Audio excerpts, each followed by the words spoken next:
much.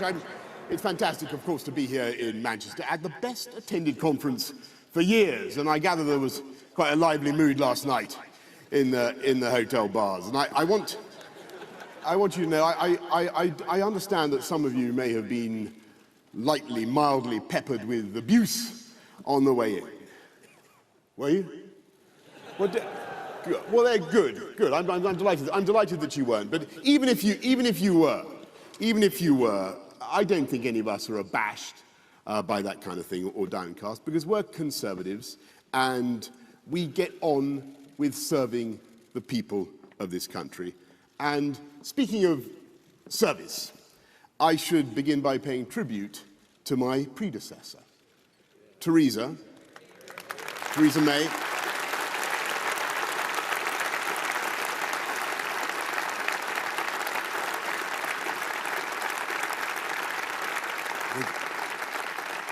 I know the whole conference remains full of gratitude to you and to Philip May for your patience and your forbearance, and yes, we will continue with your work of tackling domestic violence and modern slavery and building on your legacy.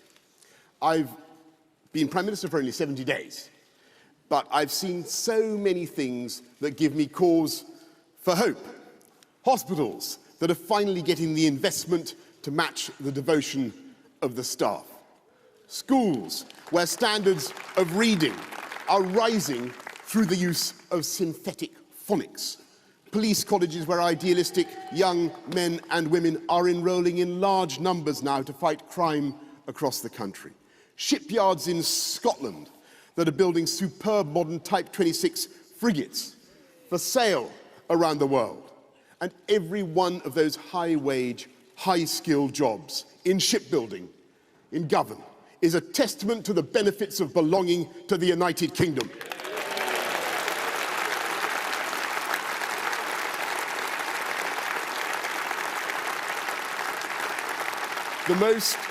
The most successful political partnership in history, which we will protect and defend against those who would wantonly destroy it. And I say to Ruth Davidson as well, thank you, Ruth, for everything you did and have done for the cause of conservatism in Scotland, and we will honour your legacy too. And I'm proud of the role that this government is playing in every one of those investments. And of course, they are only possible because it was this Conservative government that tackled the debt and the deficit left behind by the last Labour government. It was because we cleared up the wreckage they left behind that we now have record employment, wages rising the fastest for 10 years, and we have record foreign direct investment of £1.3 trillion, more than any other country in the EU. So we have so many reasons to be confident about our country and its direction, and yet I feel sometimes we're like a world-class athlete with a pebble in our shoe. There is one part of the British system that seems to be on the blink. If Parliament were a laptop, then the screen would be showing, I'm afraid, the pizza wheel of doom. If Parliament were a school, Ofsted would be shutting it down or putting it in special measures. If Parliament were a reality TV show, then the whole lot of us, I'm afraid, would have been voted out of the jungle by now. But at least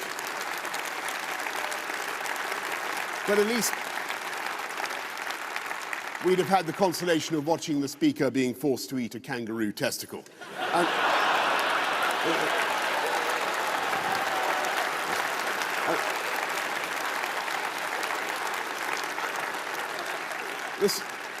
The sad truth is that voters have more say. Voters have more say over I'm a celebrity than they do over this House of Commons, which refuses to deliver Brexit, refuses to do anything constructive, and refuses to have an election. just at the moment when voters are desperate for us to focus on their priorities, we're continuing to chew the super-masticated subject of Brexit, when what people want, what Leavers want, what Remainers want, what the whole world wants, is to be calmly and sensibly done with the subject and to move on.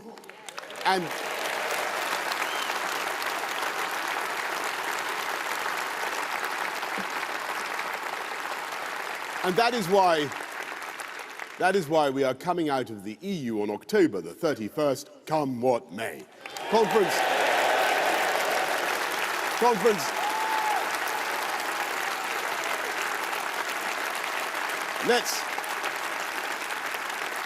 Let's get Brexit done. We can, we must, and we will, even though things have not been made easier by the surrender bill. We will work for a deal with our EU friends, but whatever happens, we must come out by the end of October. Let's get this thing done, and then let's get ready to make our case to the country against the fratricidal anti-Semitic Marxists who were in Brighton last week.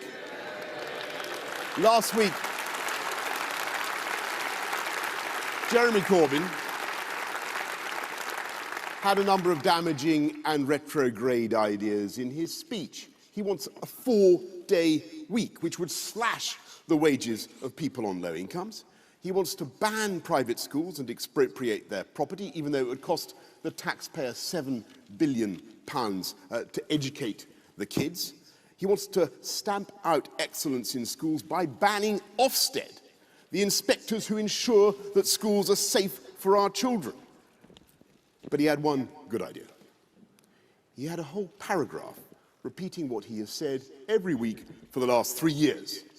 He wants an election now. or that is what he was going to say. Poor fellow. The only trouble is that the paragraph was censored by John McDonnell or possibly Keir Starmer, so we have the astonishing spectacle of the leader of the opposition gagged and prevented by his colleagues from engaging in his constitutional function, which is to try to remove me from office. And in this age of creative litigation, I'm surprised that no one has yet sued him for breach of contract. Though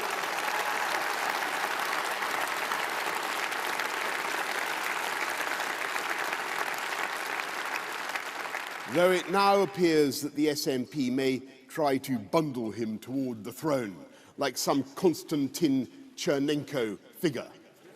Look it up. Reluctantly propelled to office in a Kremlin coup, so that they can get on with their programme of total national discord, turning the whole of 2020, which should be a great year for this country, into the chaos and cacophony of 2 more referendums. A second referendum on Scottish independence, even though the people of Scotland were promised that the 2014 vote would be a once-in-a-generation decision, and a second referendum on the EU. I mean, can you imagine another 3 years of this? But that is the Corbyn agenda. Stay in the EU beyond October the 31st, paying £1 billion a month for the privilege, followed by years of uncertainty for business and everyone else.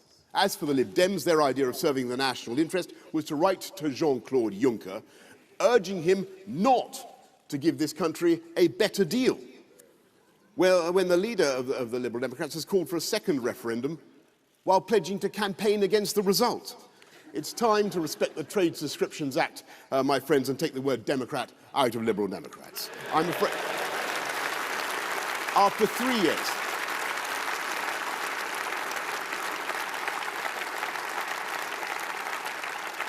after 3.5 years, people are beginning to feel that they are being taken for fools, and they're beginning to suspect that there are forces in this country that simply don't want Brexit delivered at all.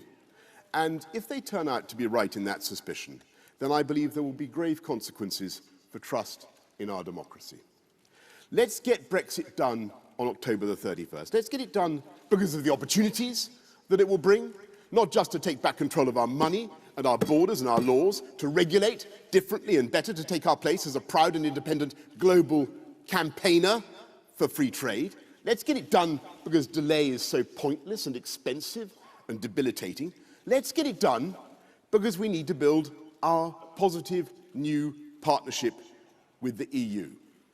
Because it cannot be stressed too much that this is not an anti-European party.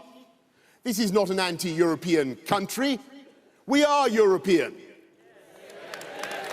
We love Europe. I love Europe anyway. I love it.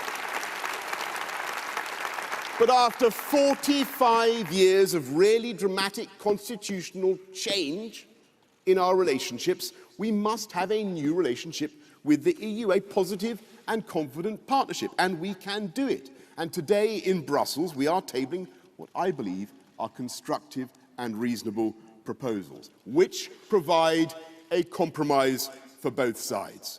We will, under no circumstances, have checks at or near the border in Northern Ireland. We will respect the peace process and the Good Friday Agreement.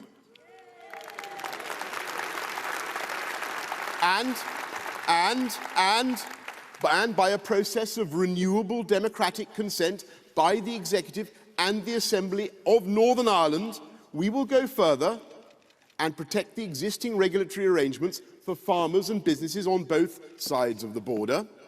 And at the same time, we will allow the UK, whole and entire, to withdraw from the EU with control over our own trade policy from the start.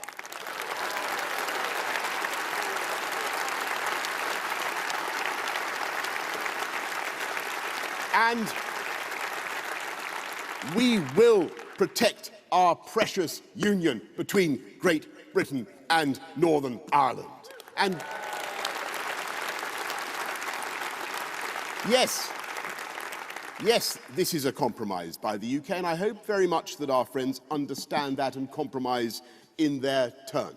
Because if we fail to get an agreement because of what is essentially a technical discussion on the exact nature of future customs checks, when that technology is improving the whole time, then let us be in no doubt, conference, of what the alternative is. The alternative is no deal. And that is not an outcome we want. It is not an outcome we seek at all. But let me tell you, my friends, it is an outcome for which we are ready.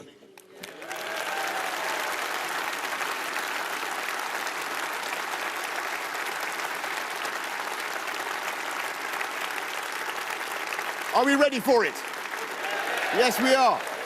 Are we determined to resolve this? Yes, we are. Let's get Brexit done by October the 31st, because we have to get on and deliver on the priorities of the people.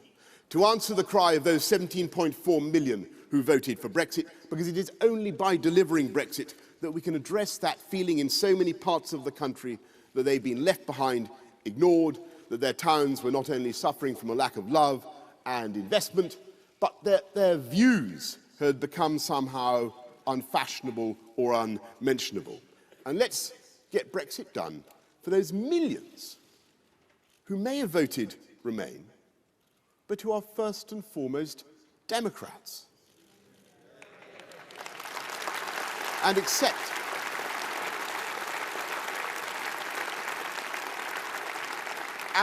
who accept the result of the referendum and want to get on. And when I say that I want us to work together now to bring this country together, of course you're entitled, it's the first time I've spoken to you as party leader and Prime Minister at this conference, you're entitled to ask about my core principles and the ideals that drive me and are going to drive me as your Prime Minister. And I'm going to follow the example of my friend Sajid Javid, who gave a brilliant speech. I'm going to quote that supreme authority in my family, my mother.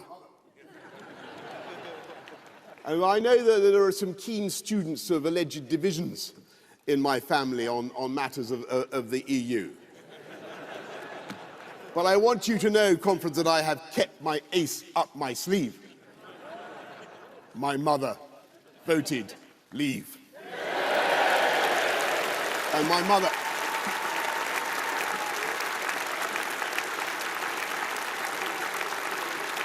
true. It's true. It's true. My mother taught me one thing. She taught me many things, but she taught me to believe strongly in the equal importance, the equal dignity, and the equal worth of every human being on the planet. And now, that may sound banal. That may sound banal. That may sound trite, but it is not. It is not. You have to understand that and believe in that. And there is one institution in this country that sums up that idea. The NHS is holy to the people of this country because of the simple beauty of its principle. That it doesn't matter who you are or where you come from, but when you are sick, the whole country figuratively gathers at your bedside and does everything it can to make you well again. And everybody pays to ensure that you have the best doctors and the best nurses and the most effective treatments known to medical science. And after 70 years, the results are, on the whole, amazing. When I was a kid, the word cancer was a death knell. Heart attack was a terrifying thought. Well, we are slowly beating back the legions of disease. This country has seen the fastest falls in breast cancer in Europe, but we have so much more to do. On Monday, I went to the North Manchester General Hospital, and I saw the incredible work that they are doing with maxillofacial reconstructive surgery on people who only a decade ago would have been probably permanently disfigured by their traumas. People for whom hope and confidence is so important. And I talked to the patients, every one of them bursting with praise for the staff, for their energy and care. But that conference, that fantastic hospital, was built in 1876 to serve the workhouse. And we were walking down long, narrow Nightingale wards that were designed by the pioneer of nursing. And as one of the managers told me, it's asking professionals to work in that environment is like asking a Premiership footballer to play on a ploughed field. And so I was proud to tell them that under this government, we will totally rebuild that hospital. And thanks to the work of Health Secretary Matt Hancock,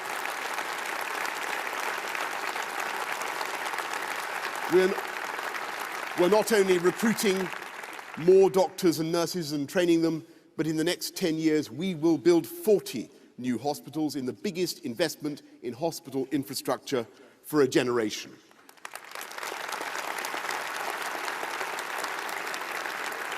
Because after 70 years of the existence of the NHS, 44 of them under a Conservative government, it is time for us to say loud and clear, we are the party of the NHS. And I claim that title.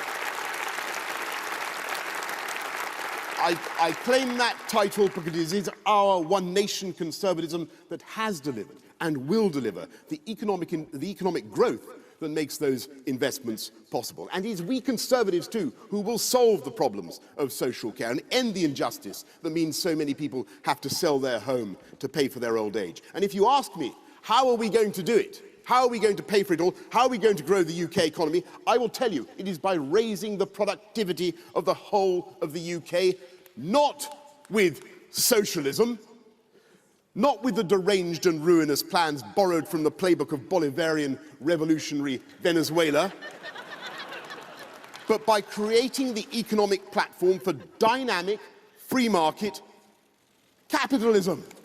Yes.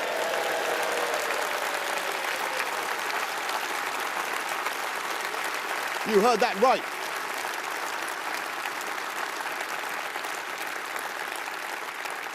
When did you last hear a Tory leader talk about capitalism? We are the party of the NHS precisely because we are the party of capitalism, not because we shun it or despise it. And we understand the vital symmetry at the heart of the modern British economy. We need a dynamic, enterprise culture and great public services. And of course, I've seen that formula in action for a long time myself. Now, who comes from London?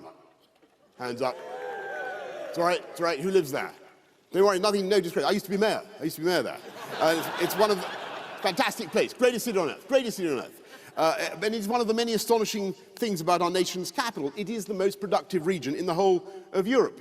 For lots of reasons. In 1863, amongst other things, we were the first place to think of putting trains in tunnels and that kind of thing. And yet there are many other regions of the country that are far less productive. And that represents not just an injustice, though of course it does, but a massive opportunity. Because I believe that talent and genius and chutzpah are evenly distributed across the UK, but it is also clear that opportunity is not evenly distributed. And it is the job of this one nation Conservative government to unlock talent in every corner of the UK.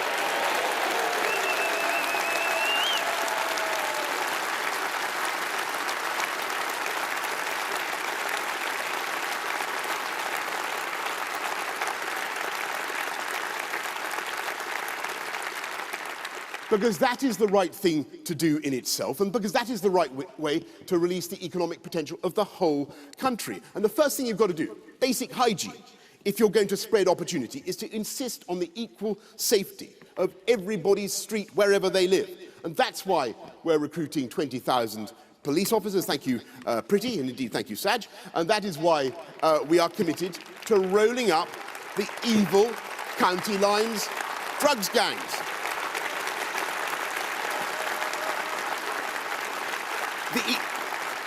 The evil county lines drugs gangs that predate on young kids and send them to die in the streets to feed the cocaine habits of the bourgeoisie, and we will succeed. And yes, we will be tough on crime. We will make sure that the police have the legal powers and the political backing to use stop and search, because it may be controversial. It has to be done politely and in accordance with the law. But believe me, when a young man, and I'm afraid it's almost invariably a young man, is going equipped with a bladed weapon, there is nothing kinder or more loving or more life-saving you can do than to ask him to turn out his pockets and produce that weapon. And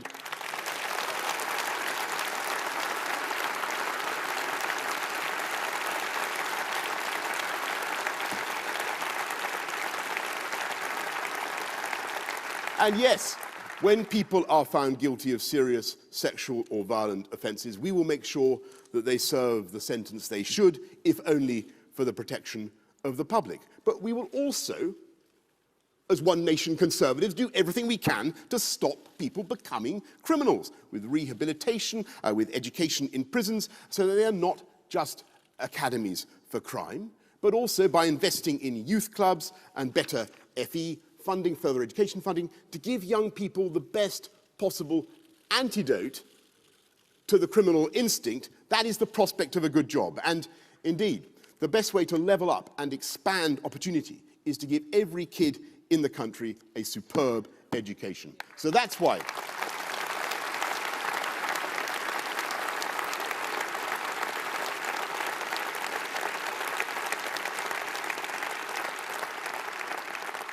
That's why we're levelling up education funding across the country, with the schools that have fallen furthest behind now seeing the biggest increases, so that every child has the chance they deserve to express their talents.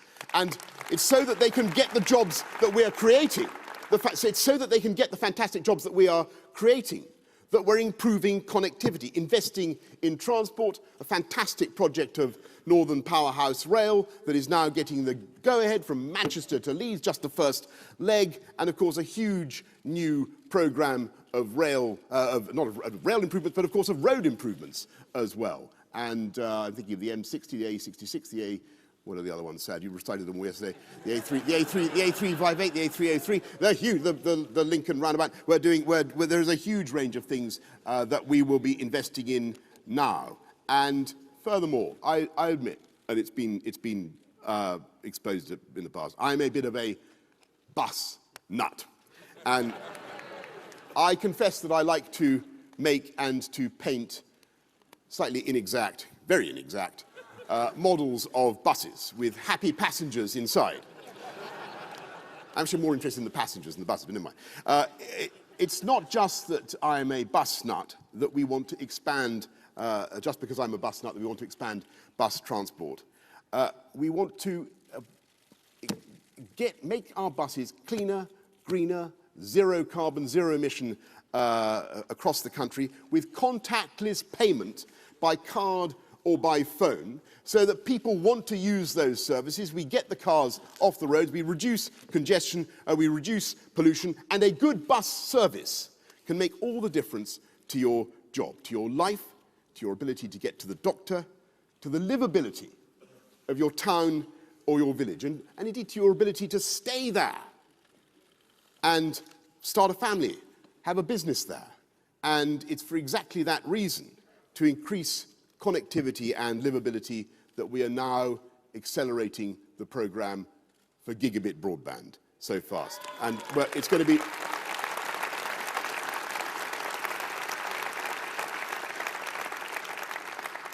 To be truthful, I'm not entirely sure of the exact technical details of gigabit broadband, but we're bringing it forward by 8 years, and it will mean that everybody has not just super fast, but incredibly fast speed of light broadband spreading into every home in the country like super informative vermicelli, and bringing people together, giving people opportunity, giving people certainty that they can, as I say, start a business, raise their family where they are. And that is the way, I think, with better connectivity, with better transport, better education, to unite the country and to bring it together. But there's, of course, another vital effect of the right infrastructure and the right technology. You increase the productivity of the whole UK economy. If the streets are safe, if the transport links are there, if you have good Wi-Fi, good broadband connections, what else do you allow to happen? Eddie? You allow new housing to go ahead.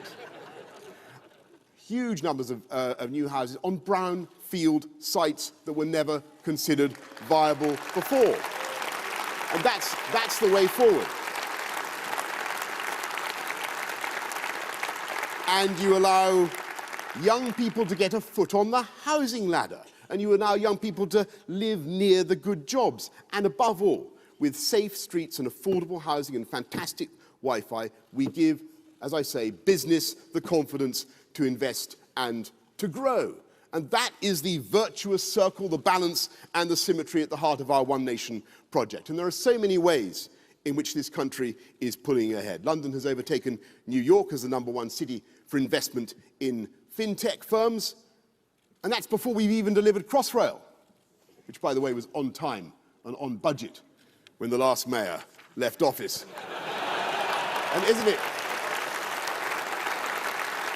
time? Isn't it time we had a mayor? Isn't it time we had a mayor who is focused on the job of running London? And isn't it time? Isn't it time we got behind our fantastic candidate, Sean Bailey? Let's back Bailey for London in 2020.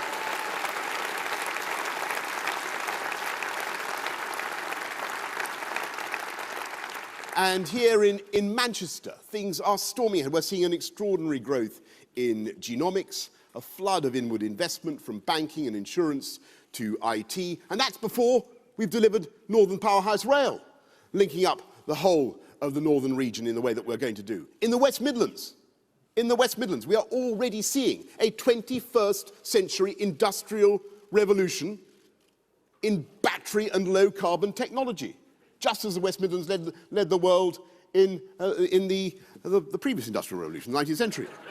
Absolutely true. 1 in 5 electric vehicles sold in Europe is now made in this country. That's a fantastic thing, and we're going to increase it. We're going to accelerate. We are going to have a battery gigafactory, and that is before we have even begun with Mayor Andy Street's brilliant vision of a West Midlands metro system.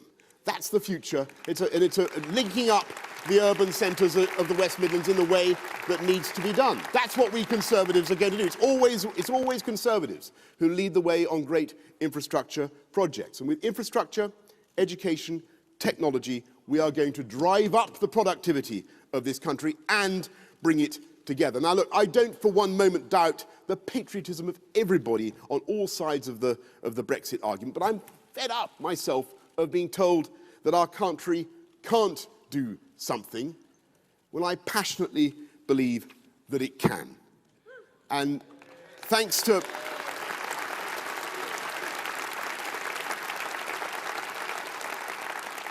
British technology, there is a place in Oxfordshire, my former constituency actually, in Oxfordshire, that could be soon the hottest place in the solar system. In fact, I think they told me it was already the hottest place when I went there. It is the tokamak fusion reactor in Culham. And if you go there, you'll be told that this country has a global lead in fusion research and that they are on the verge of creating commercially viable miniature fusion reactors for sale around the world.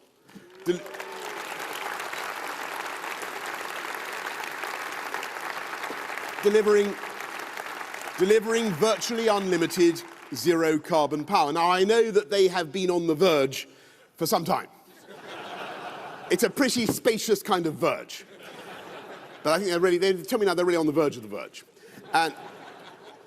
But I remember, but all you skeptics, I remember it was only a few years ago when people were saying that solar power would never work in cloudy old UK. And they said that wind turbines would never pull the skin off a rice pudding, remember that? Well, there are some days now when wind and solar power are delivering more than half our energy needs. And we're going to be zero carbon neutral by 2050. We can do it. With new technology, we can do it. We can become carbon neutral by 2050. We can beat the skeptics. We're already using gene therapy to cure blindness. This country leads the world in satellite technology, and we're building 2 spaceports, one in Sutherland and one in Newquay. And soon we'll be... Thank you. The whole of the UK is going to benefit from these investments. And soon we will be sending missions to the heavens, geostationary satellites, which will be, by the way, infrastructure in space. It will be of huge value to this country. Now, conference, can you think of anyone who could trial the first mission? Can you think which communist cosmonaut we should coax into the cockpit?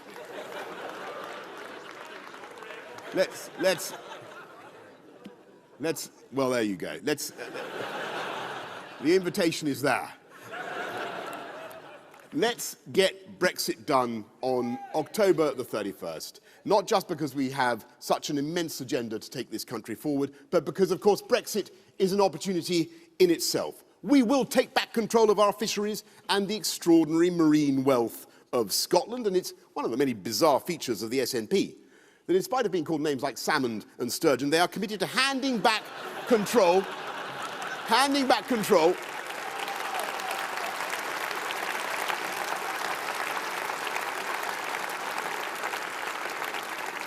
They want to hand back control of those fish to the EU. Alistair, we want to turbocharge the Scottish fishing sector. They would allow Brussels to charge for our turbot. You could see that one coming. You could see. But it's true. It's true. We will be able to allow UK business, when we leave the EU, we'll be able to allow UK businesses and manufacturers to have bigger tax breaks for the investments they make in capital and new technology. We can, out of the EU, we can do free ports. We can use the tax regime to do free ports and new enterprise zones. We can ban the cruel shipment of live animals that has offended the British people for so long.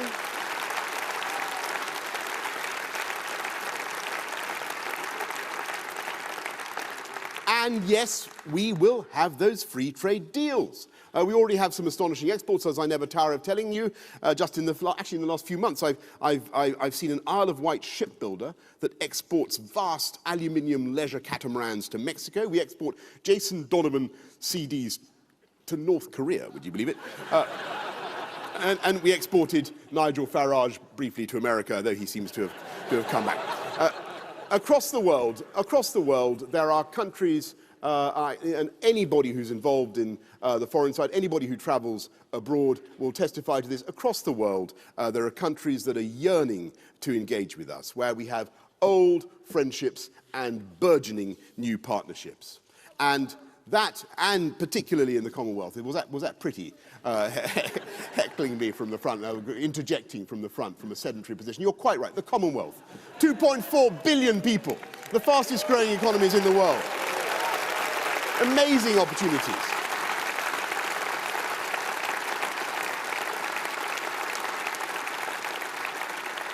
And that is our vision for Britain, a country that is open, outward-looking, global in mindset, insisting on free trade.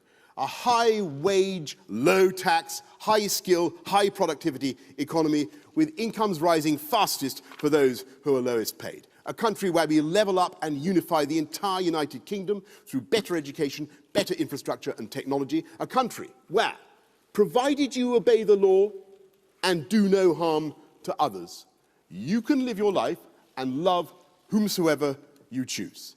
A country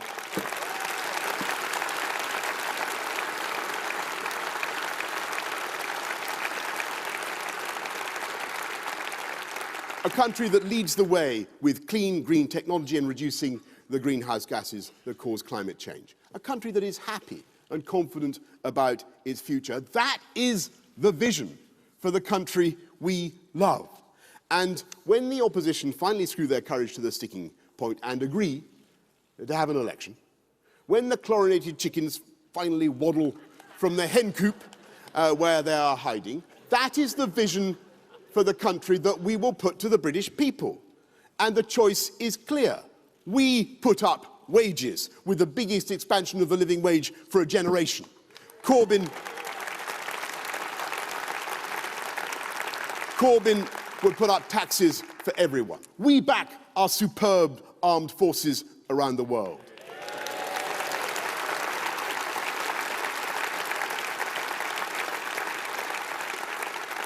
And look after our veterans.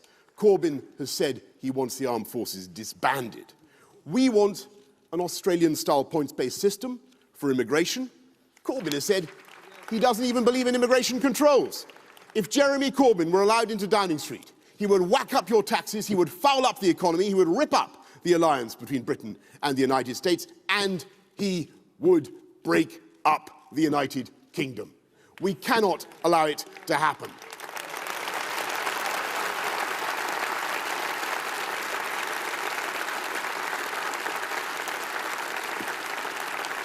But it is worse than that, because it's become absolutely clear that he's now determined to frustrate Brexit. What do we want and need? Do we want more dither and delay? Do we want to spend another £1 billion a month on EU membership when that could be going on the NHS? No. Let's get Brexit done. Let's finally believe in ourselves and what we can do. This country has long been a pioneer. We inaugurated the steam age, I think here in Manchester. We inaugurated the atomic age, the age of the genome. We led the way in parliamentary democracy, in female emancipation. And when the whole world had succumbed to a different economic fashion, this country and this party, under a female prime minister, pioneered ideas of free markets and privatization that spread across the planet.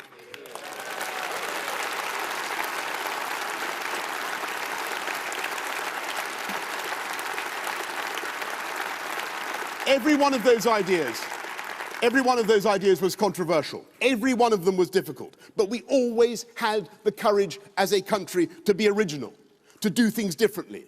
And now we are about to take another giant step, to do something no one thought we could do, to reboot our politics, to relaunch ourselves into the world, and to dedicate ourselves again to the simple proposition that we are here to serve the democratic will of the British people. And if we do that with optimism and confidence, then I tell you, we will not go wrong. So let's get on with sensible, moderate, one nation, but tax-cutting Conservative government, and figuratively, if not literally, let us send Jeremy Corbyn into orbit where he belongs. Conference, let's get Brexit done, and let's bring this country together. Thank you very much.